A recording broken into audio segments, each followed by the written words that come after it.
It's nice to have everybody here. It's really fun to share our ideas. And thanks for being the greeter, Nancy, and welcome to Patricia again. Our thought for the day is from Doug,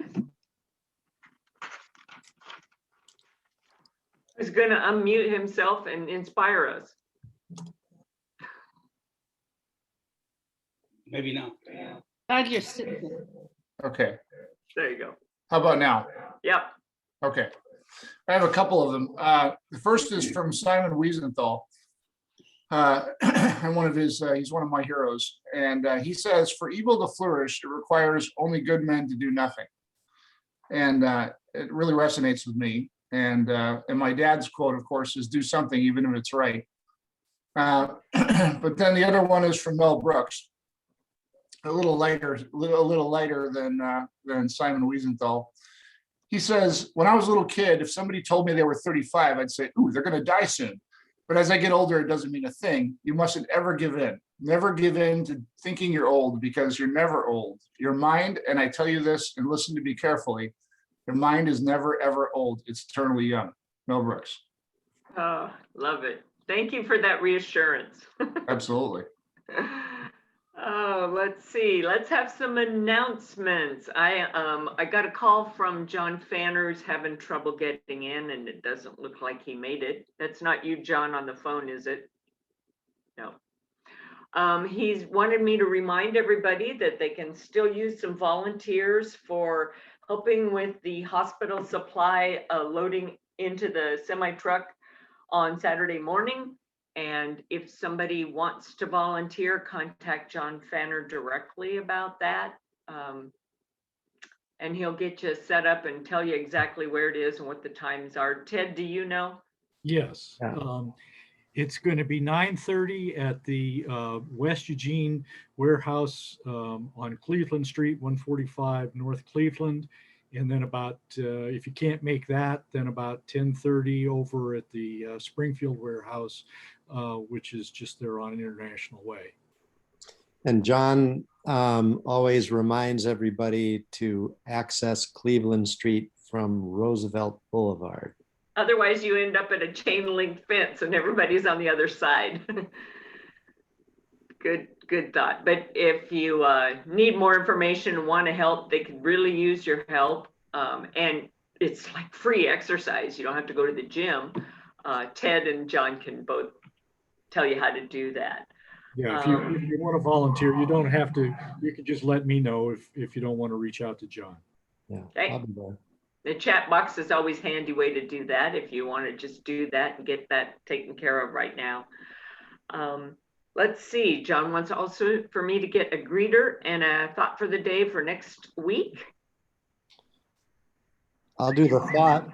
Okay. I'll be the greeter. Okay, you willing to get here a little early? Okay, great. Other announcements? Randy, then Camille, then Anita, looks like. Kind of an announcement and a request. Okay. Next week, we will have 4 South Eugene High School students presenting their 4-way test speeches. They auditioned this week, and I think they're all interactors as well. And we need judges. Some of you may have done that before. And so if any of you, I've got, the score sheet and stuff like that. If any of you would be interested in, we need, I don't know, maybe 3 or 4 judges. So if any of you would be interested next week in taking on that role, Chris is going to kind of adjust the agenda so that the speeches finish up, by say 1:45, so that we can then have the judges confer and announce the winners. Any takers? Come on, you guys, we need judges. Well, let me know if you're interested. Why don't you send an email out?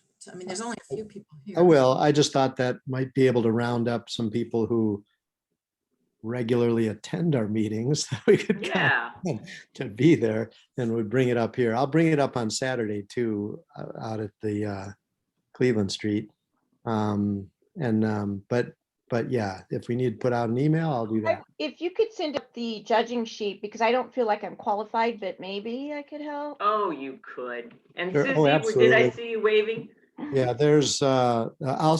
I'll You can send it to me and I'll send it out to everyone if you want. okay, sure. Okay. Sounds good. You're qualified, Grace. I've done it before. I'm just not sure if I can be there because I've got a subpoena for that day, so. Otherwise, I'd volunteer. Well, I'm in Toastmasters now and I find out that I'm really not qualified. Oh, you are too. That's I'd love to awesome. help, but I can't make that commitment, you know. It would be good, Grace, for your Toastmaster experience to be a judge in a speech sold. contest. All right, sold. All right. Randy, Okay, is that enough twist? I can be a judge. Great. Susie, you were waving your hand, but you're muted. I don't know if you wanted to be a judge. I like Grace and not certain of my capacity to be I'll I tell you feel the what, same way, Susie. all right. Nancy, Grace, Susie, I'll tell you everything you need to know. Okay. Okay.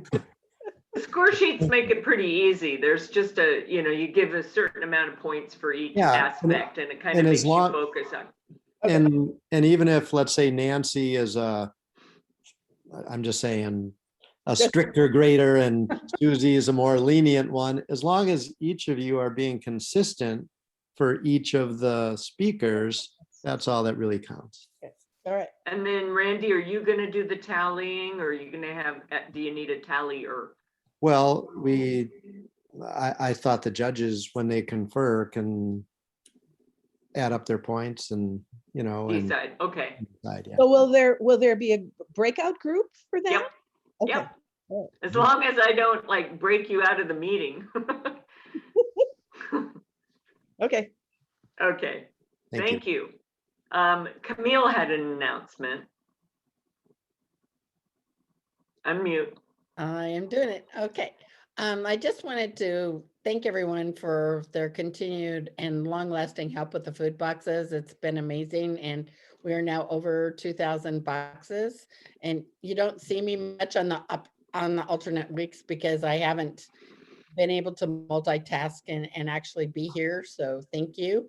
And second, a special thank you to David Russell, Jim Martin, Bonnie Martin for doing some emergency drop off of mattress box springs into recliner chairs and a bassinet from Kathy to a young mom, and Bonnie for buying some new clothes for a young mom. So the emergency committee is alive and well and always busy with requests that we have from our partners. So we're only as good as all of you, and thank you so much.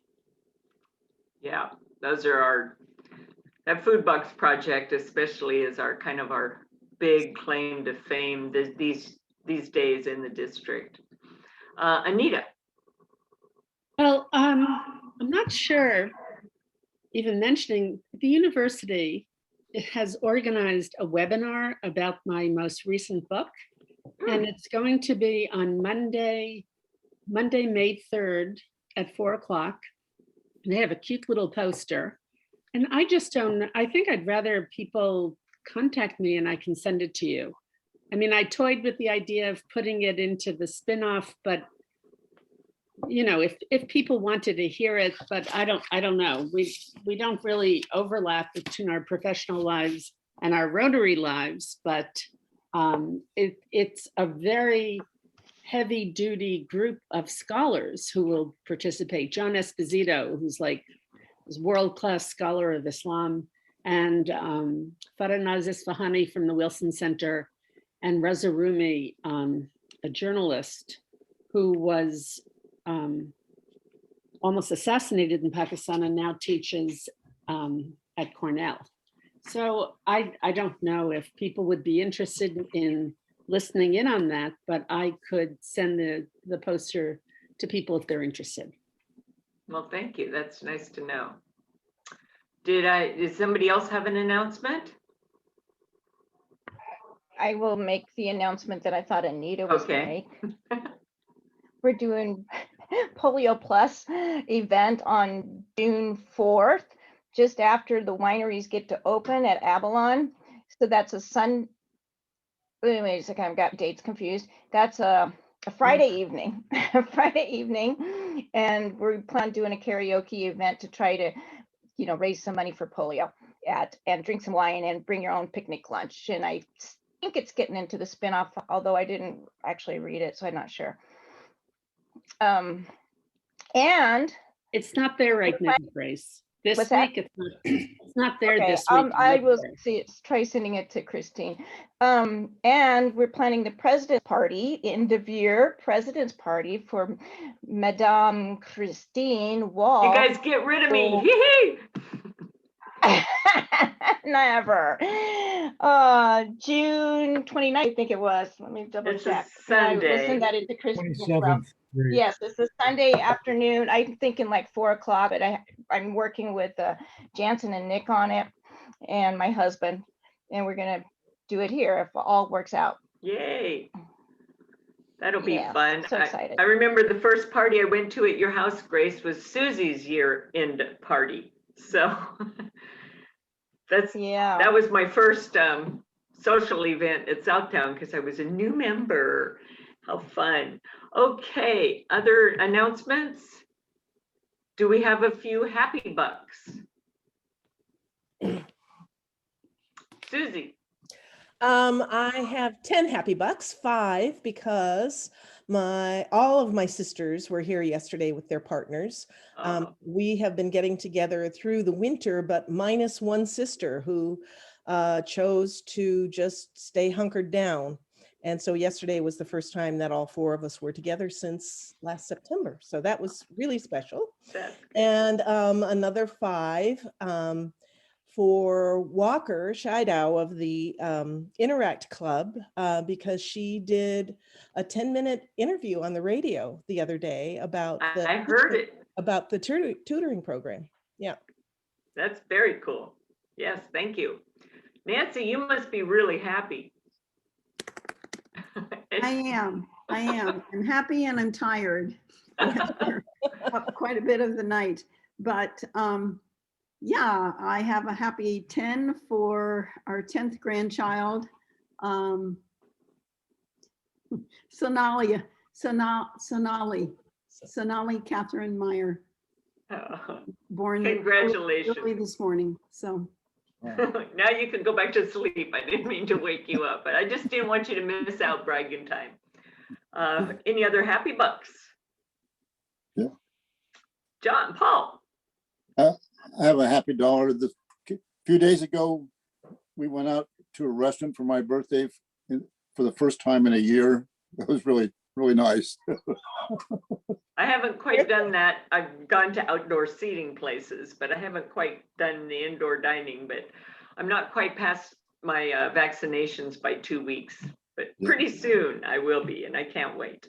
Yeah, we've both had both vaccinations for more than 2 weeks. So. Yay. Happy birthday, Paul. Thank you. Happy pet, belated. Okay then. I have 2 happy 5s. One for my guest joining us, Patricia Redhawk. So excited that you're here. And another happy 5 for Anita's announcement for the book review at U of O. And I'm charging her another 5 for doing that announcement during announcements rather than happy dollars. So pony up, Anita. Well, it's not a happy, I mean, I've already done 5 webinars. This is the one though that's being organized at the U of O. So it's at a decent time in Eugene. So that's why I thought people might want to listen in on it. So you're not happy about it? No excuses necessary. I'm charging you as Sergeant of Arms types of person. Okay. It has to be happy dollars. It's an appropriate Sergeant of Arms fine. It's a fine. Thank you. Doug, You're lucky it wasn't Doug. Okay, you guys. Gonna start getting in trouble here, or making trouble, which I wouldn't be surprised about.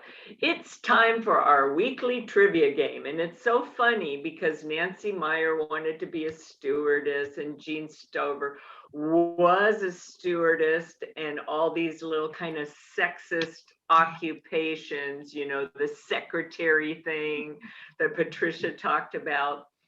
Well, this week, our trivia question has that in mind. I want to show you the fabulous prize. There are several of you in this group that are real close to winning it. Oops. Here, let me turn off my virtual background. Dang it. I just got it. None. Okay. Can you see it? Oh, nice. This is a platter for your appetizers that you're going to bring to our in-person parties. Or if you're more cosmopolitan, it's for your hors d'oeuvres or your canapes that I have to say with my finger up because it's such a social, snobby way to put it. But this is the fabulous prize for the trivia winner for the year. So now let's go back to, where was I? Chris, can I suggest you might even want to think of selling them as a fundraiser? Because No, because I only have one. and you can't have more made? No. Nope. Long story, but short, no. Here's the question. Get ready on your chat box so I can watch who got the answer right. And Patricia, feel welcome to join us. All right, I'll give it a try. I got to get my chat box here. You guys are going to crack up. I love this question. Okay. And make sure you're chatting to everybody. Okay. Here's the question.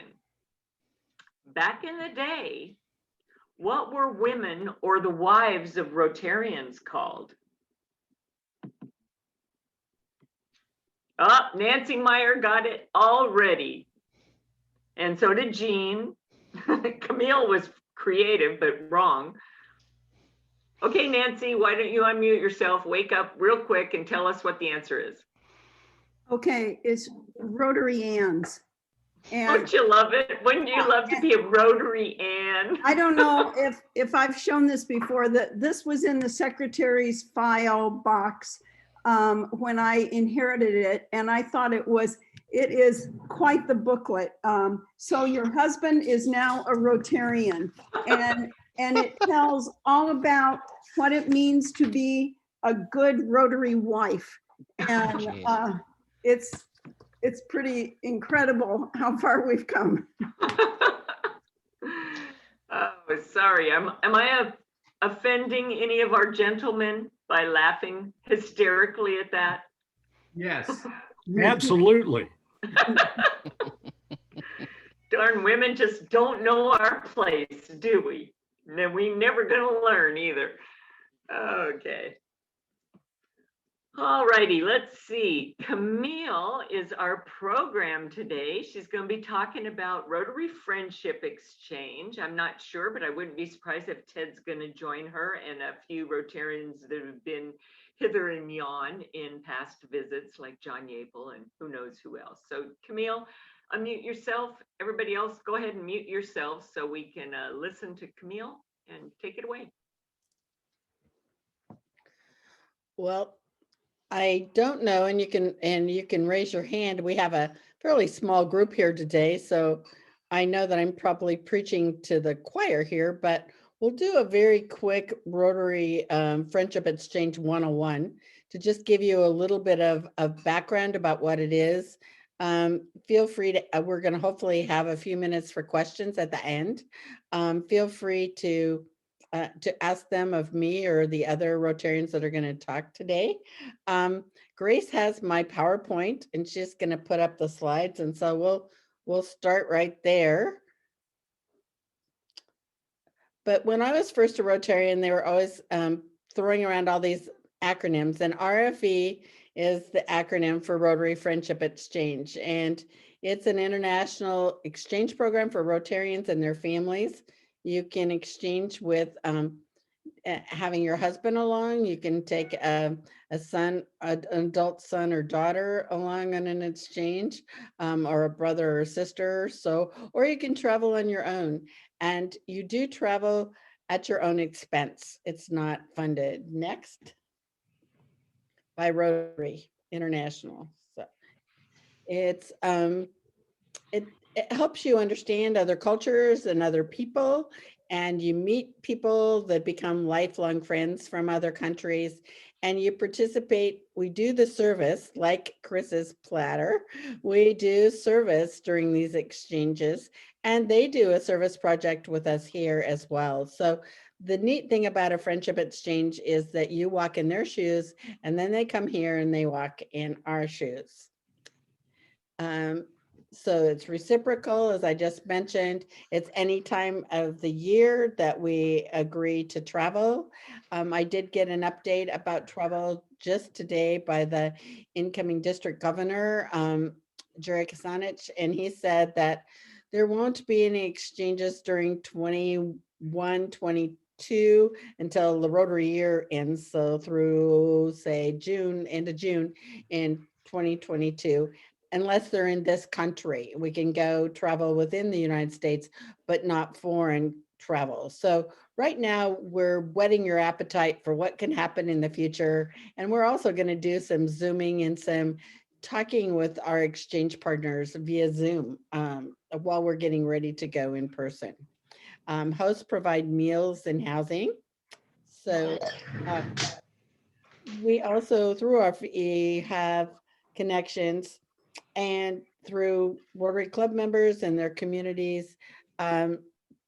We also have all kinds of things that we do when we get there, like this picture shows us with an Interact group actually in South Africa that entertained us while we were there. So it's amazing what we see and we did this just because one Rotarian had done a project in Johannesburg, and so they hosted us and showed us what the project actually bought.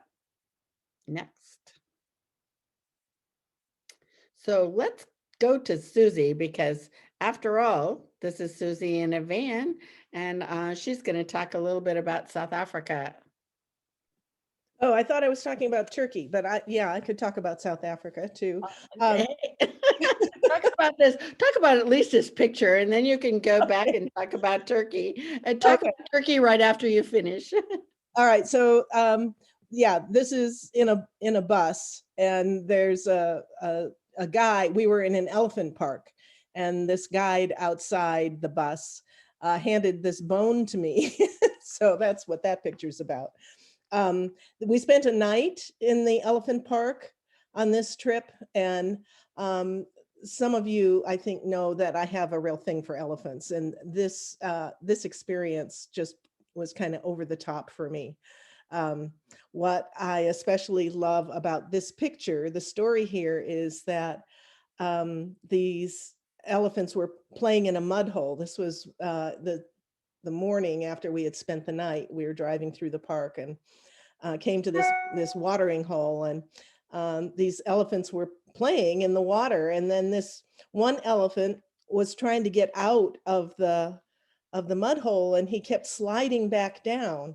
You know, he'd get part way up and he'd slide in the slippery mud back into the water, and end up on his knees. And finally, after about 5 tries, these other 2 elephants came over and pushed him out. It was just a really remarkable thing to see, because we hear about elephants and how similar they are to human beings, and that was just a great demonstration of that. So I've been on, do you want me to go on, Camille, or just explain these pictures? No, just go on and talk just a second about what you were going to do about Turkey as well. Okay. So I've been to Turkey and Romania, Moldova, and South Africa and Australia on friendship exchanges. And those were significant for me for a number of reasons, one of which is that I was single at the time. And so this gave me a great opportunity to travel to some pretty amazing places, and places where I would not necessarily travel on my own, and feel perfectly safe and at ease. I got to meet I had a number of single women as hosts along the way, really wonderful people. So the being single thing was great. I have found in general for me on friendship exchanges that I am not a person who tends to open up right off the bat with new people. You know, I can kind of hold back a bit until I feel safe. And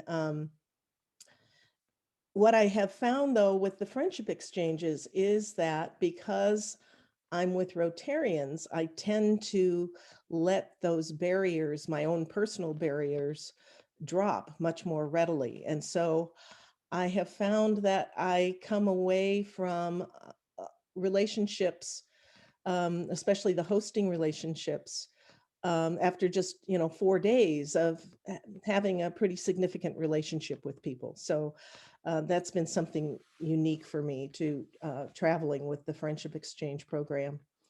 And I think something that is indicative of what is unique, really unique about Friendship Exchange is, I'm finally getting to Turkey here, Camille. When we were in Turkey, Camille's husband, Jim, and I were sitting at the back of a boat, on the outside of a boat. We were cruising out to one of the islands in the Peloponnese, is that right? I think. And a family came, it was just Jim and I sitting back there. And then this family came out, a family of 4 or 5 people, and sat down right across from us. And they were speaking another language. And then after a few minutes, one of them asked us to take a picture of them in English.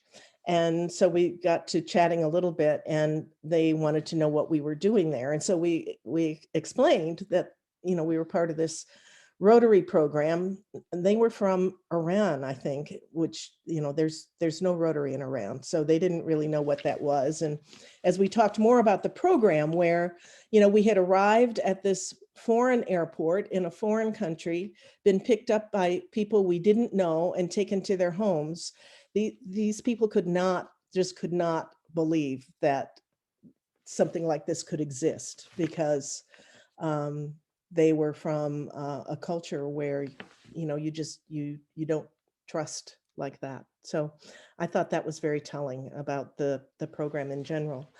And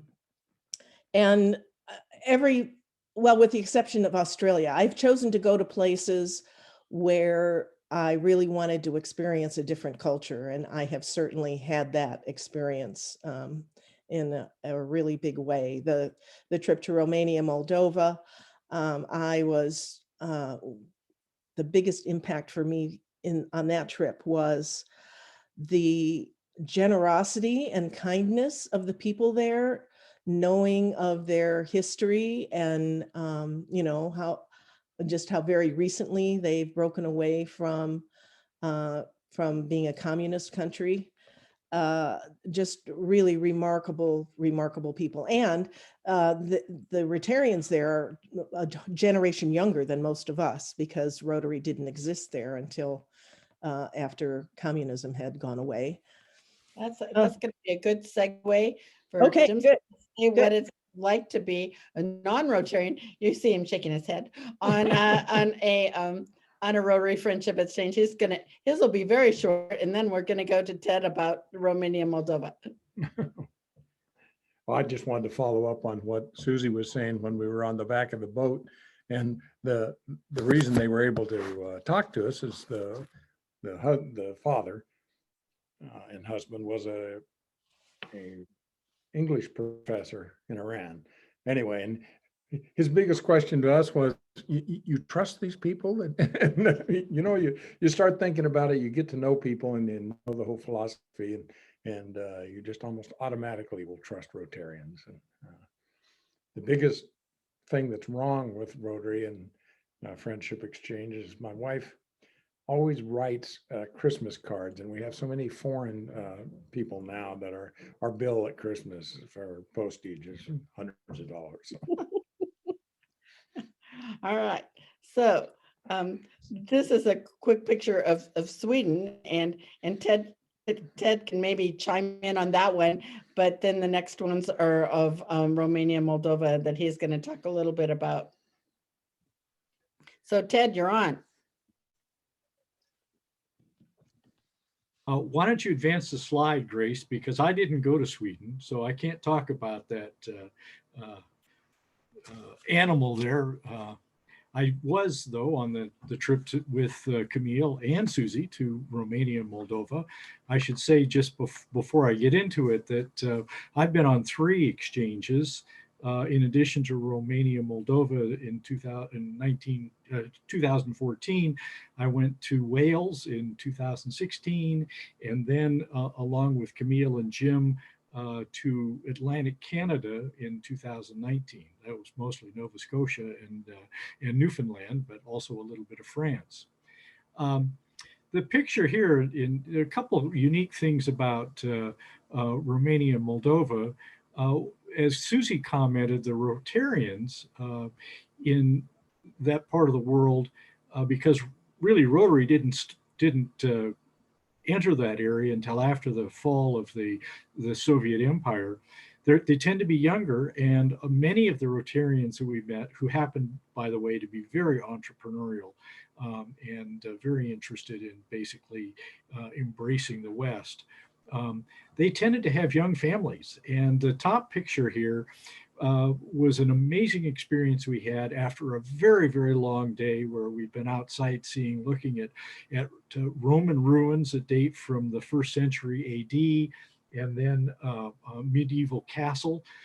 We ended up, after a full day of travel, starting at 9, or I guess it's 10 o'clock at night, being back in a nightclub in Timișoara, and there was a Rotary band that had been put together by the members of various Rotary clubs, and the lead singer, who I think Susie can talk a little bit more about, is about 10 or 12 years old, and they were doing primarily Beatle covers, and they were doing a great job. And the little kid who was the singer was an extremely talented kid. Yeah. I think the other picture that's down there is from those Roman ruins that we visited. I didn't realize that Romania was really part of the extended part of the Roman Empire. And that's one of the things that's really, for me, was fun about all of these RFE trips, is you get to not only experience the culture of where you're visiting, but also the history. I happen to be got my undergraduate degree in history with a specialization in European history. So having an opportunity to learn more about what was going on in Southeastern Europe in the 19th, 20th, and 21st centuries, to me, was fascinating. And Grace, you can go to the next slide. Also was on, I think it's a picture of the. Well, this was another experience also in Timișoara in Romania. Fascinating. This was one of the Rotary projects that we had an opportunity to visit. One of the Rotarians, who was one of our hosts, was the executive director of agency that provided support services to victims of trafficking. And they had a couple of different hostels where these young women were residing, who were kind of being rehabilitated from their experience in trafficking. And one of the things that we did we had some money set aside as a team, and decided that we wanted to spend that money to help these girls in this particular facility. And so Camille took, I don't know, several $100s and went out and bought 32 pair of athletic shoes for the young. I got to shop for shoes for my exactly. And so then we were at this particular, the pictures show us, we'd had lunch at the facility, and then we were presenting the young women with the shoes. And I think it's Don Arkell is the gentleman in the back on the left picture, and my wife Marilyn is the woman in the turquoise who was there, I guess, giving out shoes. Anyway, it was a fabulous experience. And I and think we'll very bring in meaningful service. It was that into John Yapel, who when he was fairly new to our club, went on an exchange that both Ted and I, with our spouses, went to the Mid-Atlantic states of Canada and Nova Scotia and Newfoundland. So let's go to the next slide, which isn't a picture of that, but and whip on to John Yapel for his comments. On August 8th, Jim and Pat Anderson, Camille, Jim Ronzio, Ted and Marilyn Stevens, Lou and Alice Marks are Rotarian. Am I on? Yep. Roseburg flew to Halifax, Nova Scotia. We met our host families, and host families are just like a friend you haven't seen in years. They're fabulous. We did a waterboat tour of Halifax Harbor, and in 1917, a munition ship blew up in Halifax Harbor, equivalent of 3 kilotons of TNT, and it literally obliterated the harbor. We visited the shrine. We visited the Maritime Museum, which shows illustrations and markup of the Titanic. The passengers from the Titanic arrived first in Halifax. We visited Pier 21, which is the equivalent of our Ellis Island. One of the Rotarians' fathers gave the tour who came through the island.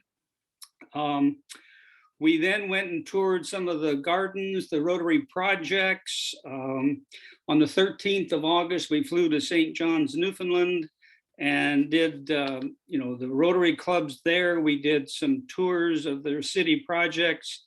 We ferried out to Bell Island to go through a mine tour, and the mine is basically under the ocean. We came back and were invited to do the screeching ceremony. Basically, if you are a non-Newfoundlander, you cite certain phrases, you kiss a cod, and I mean a real one, and you drink some disgusting rum, and you now become an honorary Newfoundlander. We then departed for St. Pierre on the 16th of August. And St. Pierre is a French possession. We were greeted by the St. Pierre Rotary Club with song and dance and costume and French wine and French cheese. We attended a Basque festival that was being held at the same time. The people there were outstanding. Basically, St. Pierre is a French possession. It was there because they wanted to have fishing rights in the Grand Bank, and it later became a famous hub for bootleg liquor to go to the US during Prohibition. I believe Al Capone was a frequent visitor and sampling the wares. We then returned back to Newfoundland and drove to Clarington. And on the way there, we stopped at a place, a small town called Gander, which I've written a book. There's a Broadway play about it. It's the day the world came. There were 250 planes on 9/11 that could not land in the US. Gander had an airport built by the US military in 1936. At that time, it was the longest runways in the world. They had 4 runways. They received 38 planes coming over the Atlantic, and they disembarked in about 24 hours, 6,595 people in a town of 10,000. Just a beautiful story. We then all went to Stevensville that did the same thing. Canada basically is the best neighbor you could ever ask for. The Friendship Exchange puts a name, a place, a tradition, and a lifelong connection to that area. If you want to travel and see something, you should do an RFE because you will see everything. The program is beyond a doubt the most enjoyable because you get the local flavor, the local custom, the local food, and I had fried cod tongue at one place. And I also had flipper pie, which I would not recommend you put on your bucket list. That's about it. Thank you to my team, and we're gonna flip through the rest of this fairly fast. Many of you have hosted teams, members that are here. I do want to take just a second because another person, Kathy Hoffer, went to Pennsylvania. And as a result, that's a an RFE within our own country. And her comment was that I enjoyed every minute of my time with RFE for 15 days in Pennsylvania. The friends I made then continue to be in contact with me regularly. I learned so much about the area and about our nation's history from visiting an Amish community to touring Constitution Hall in Philadelphia. It was a great experience. So, and as you go through these, you can see comments by different people. I've commented to my husband several times on the, how many did you say, 7 or 8 exchanges we've been on, that even if you were Bill Gates, you couldn't have experiences, you couldn't script these experiences. You definitely don't want to go on these if you are a type of a traveler that needs to feel like somebody is taking care of you every minute and it's planned, because these are not professional tour guides. These are Rotarians, and they're going to show it like it is. And if you can relax and enjoy and just be, you will have experiences that you will never be able to replace in your life. So if you decide to host, we assign you a family that comes to people that come and stay with you. And we usually need 5 to 6 hosts in any given area. People coming here go to 3 different areas. They go to a coastal community, usually Eugene, Springfield, and then some other area, either Bend or in the south. This is on our patio where the Moldovan people were cooking our meal. So they used our kitchen and gave us a treat because they wanted to give back. This one was an artist, and my job was to set up an art show of her art, with all the money going for books for kids in Moldova and books for Head Start kids here. So here's some of Oregon. You'll see them visiting here. And you can flip to the next one. And know that sometimes you're going to travel and, you know, Ted and I and John and Sandy traveled on a school bus across some of Newfoundland. Here we traveled across Romania, Moldova. All the clubs get you to the next stop. So sometimes it's pretty interesting how you end up going. But you can see that the route sometimes is pretty long. Next one.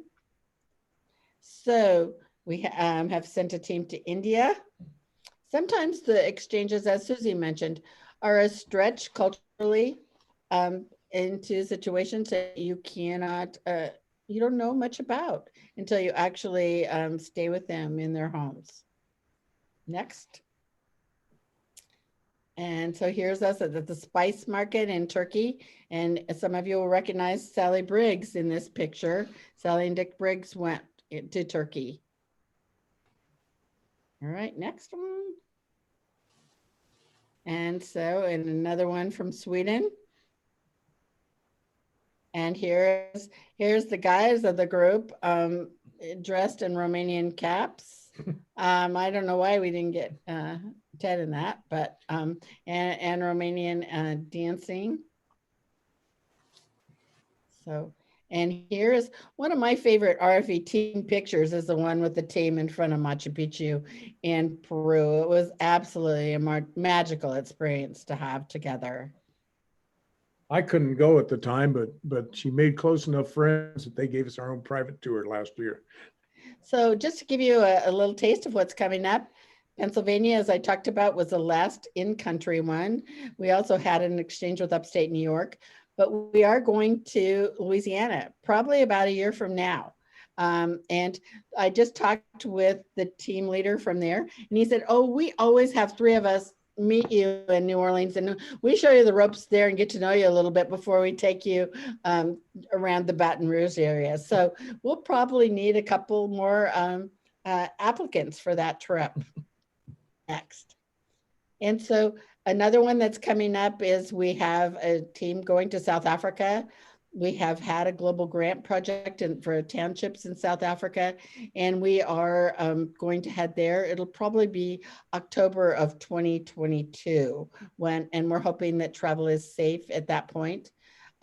Sometimes club members like Anita has worked long and hard with us creating a partner in Pakistan. And so we are planning to try to do an exchange at some point when it's safe going there as well. Camille, before you go back to that slide again, please, Grace. Back one. Yeah, that one. This middle picture, the one in the middle, just it's kind of unique because that's the team in Romania, Moldova, and that day we went across that bridge and we went into Ukraine. It was basically right after the Russians had annexed Crimea, and it was kind of a difficult time, and we got to go into Ukraine briefly, which was kind of a hoot. And they stopped all the traffic. I'm sure that probably they would have said a few things, or they were saying a few things about us while they did that. But yes, that was just one of the experiences that we had there. This was taken on the Peruvian trip. The down here with the these are tea bags. And I'm sorry, South Africa trip. The tea bags on South Africa. The townships made, these women paid people to make crafts out of tea bags and then sold them to the tourists. And sadly, with the COVID, they closed down this factory, but some of us, like Susie and I, have very special things that we got that were made out of the tea bags from the township. And you sent them a lot of tea bags. And we sent them a lot of tea bags. And this is a picture of Kieran Walsh hugging one of the people. We went to Peru, and this was in Father Omar's orphanage, and he also had a little baby that he was carrying around as we went along. And this same team saw Machu Picchu, saw a lot of amazing places. And I asked them at the end, what was your favorite thing that you saw on this trip? And almost to a person, they said going to this orphanage and seeing these kids that he had rescued, these handicapped children. So he announces to the guy that we're going to buy a commercial washer, and it'll be delivered soon after we get back, a $32,000 washer. And then he looks at me and goes, Camille, let's just raise that money and get it there. So with a bunch of clubs, we did raise the money and did a district grant. But just to let you know that this is deeper than just going, traveling, and seeing places. We have really accomplished a lot through those partnerships. And it's so nice to be able to know that when you send money to some place like Peru, that you have a partner there that manages that money and gets it exactly to where you want it to go. And this Langa project, a couple of our club members have given money to that. We now have raised $3,600 toward a global grant that they're doing. And that's in a township in South Africa that the team in 2022 at the end will visit and do a project down there in that township that we've helped support. So Camille, those kinds of connections. Camille, great. I've got to close the meeting. We're over time already, and out of respect for the people that do need to leave, I'm going to go ahead and wrap up the meeting, and then you can finish. I know that a lot of you will stay for that. Well, I just have, this is the last slide, Chris. Let me ring the bell so that I can be on time, and then you can have the rest of the floor. Next week's meeting is a 4-way speech contest test, and we will have a theme next week, probably have something to do with high school. Okay. Go for it. Okay, so we are over time by 2 minutes, but with this is just a preview. The dates, don't look at these dates because they're having to change, but we will be going to, those are where we went. But we are going to send, we had a team go to the Philippines. They're thinking about finishing that exchange because they had to come home with COVID. We're going to Cape Town region of South Africa. We're also going to the Baton Rouge area of Louisiana. And then we do have a team coming here from Canada, and we will possibly also have a team coming here from South Africa from that same district. So those are things happening. Another remote possibility going together with Pakistan would be an exchange to the wine country of Italy. We're working very hard because that's their first exchange. So I know that none of you would raise your hand to go on those. So if anybody is, yes, if anybody has ever willing now to ask me a question, we have this happy person willing to answer them for you. 10 to 12 minutes. All right.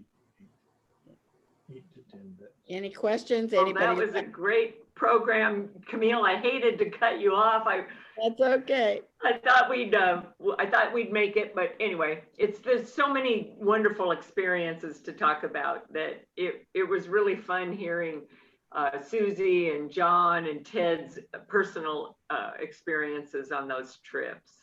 I just wanted to put in a plug too for people who, for whatever reason, are not prepared to go on an outbound trip, to be part of the hosting group that when we bring inbound teams, that too is a pretty wonderful experience. Yes, I've done that twice because I'm not a big travel buff at all, as Ted will attest to. But I've hosted 2 inbound groups and still contact them regularly. It's just a great resource for not only for the friends that you make, but for Rotarian type issues. You know, how do you guys do that in your district? You know, I would also comment that when you're hosting here, you get to show them some things that are very unique. The best experience I've had with that was, as you probably know, I'm a volunteer with the Lorraine Fire Department, and the Lorraine Fire Department always has 2 trucks in the Cresswell 4th of July parade. And one 4th of July, I was able to get the folks from Wales up on the back of one of the fire trucks in the 4th of July parade, and they got to throw candy to the kids. And one of the women said, you know, I never knew about this. If I'd known about it, it would have been on my bucket list. It was just so much fun. Cool. Yeah, I'd like to do both the inbound and outbound. I'm just kind of waiting for the right trip. Camille, you covered so many things. You just did a great job. And yeah, you did. The only unfortunate thing is that you really were preaching to the choir. So I would suggest, you know, that when we're meeting in person again and we got the engine really full steam, that we do perhaps another version of this. There's so many people that don't know it, and the testimonials were great. The slideshow was great. The one question that wasn't included, I think I've asked this before, but what's the average length of the trip? And is it something that, people that are still working can possibly fit into their schedule? Well, I mean, that's up to them, but. The average length of the trip is usually somewhere between 14 and 16 days. Okay. And the reason why it is because most of the places want to get you to 3 different locations within the district. And once you have a travel day, it's very difficult to squeeze it any tighter. And I always recommend to have people take their vitamins before they go, because you are moving and on during most of the exchange, because they do have so much that they want to squeeze in, because they want to show you everything, you know. And so we've Camille, though, you might mention, but it's pretty hard. You might mention that the one experience we had in Romania was that a spouse of one of the Cottage Grove Rotarians came only for the first part of the trip. And actually that worked reasonably well. He was there for our time when we were in Timișoara, and then he didn't go on to the other locations. But I think, he had a good time. I think all of us enjoyed having him as part of the group. We try to be flexible, and also, since we're not funded by Rotary International, we also don't have a lot of rules. So we do have some district rules that we've kind of made up, that we have some guidelines for applications and stuff, just to kind of keep it a little bit organized. But we try to be flexible with people and their schedules. But we do find that the coming and going, sometimes the Louisiana trip was a little bit of a nightmare and we didn't actually do it, but one member wanted to come back early and stuff, but we were out in sort of the middle of nowhere when this person wanted to come back. So that that host had to then plan a 2-hour trip to the airport to get this one person Oh. back to where it is. So it's not ideal in some cases to have to leave early. And it looks like there's around 10 or 12 people that go. Is that typical? Or beds usually Yeah. is what you want to What? determine. Usually you have 8 to 10 beds. Oh, okay. Well, we actually here in this district have a policy of having a team of requires no more than 6 beds. 6 beds. 6 yeah. double beds or Yeah. queens or fulls, you know, I mean. Yeah, 6 beds, and usually we do anywhere from 8 to 12 on a team, and we usually have to ask them too if they can handle a team of 12, because again, they're transporting them around the district, and so the more people you either have to have multiple cars or you have to have a bus, or that's why, like I said, we're in a school bus going across Nova Scotia or Newfoundland, because that was the only way they could figure to get that many people with their luggage from point A to point B.